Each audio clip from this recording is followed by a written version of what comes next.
আমার মেয়েটাকে আপনারা সবাই নিজের পরিবারের মেয়ে ভেবেছেন এবং 8 তারিখ সে প্রথম মানে 8:10-এ বাড়ি থেকে বেরিয়েছিল ডিউটিতে হসপিটালে।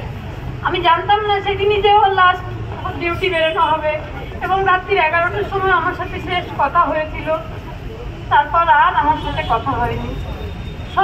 তারপরে সব কিছু জানেন আপনারা সবাই। আজ 54 দিন। আমি এখনো জানি না তার সাথে কেন এমন হলো, কিন্তু এই যে আপনাদের সবাইকে আমি পাশে পেয়েছি, এই এত সাধারণ নাগরিক, সিনিয়র জুনিয়র ডক্টর সবাইকে পাশে পেয়েছি বলে আমার এই আন্দোলন মনে হচ্ছে যে আমি বিচার পাবো। তবে একটা কি, আমি ইতিহাস আগে দেখিনি যে এই ইতিহাস তৈরি করে গেছে আমার মেয়ে। তার জন্য আমার মেয়েকেও আমি স্যালুট জানাই যে তোর ভয় নেই মা, এত মানুষ তোর পেছনে আছে, যখন তখন বিচার আমরা ছিনিয়ে আনতে পারবোই। আজ আমি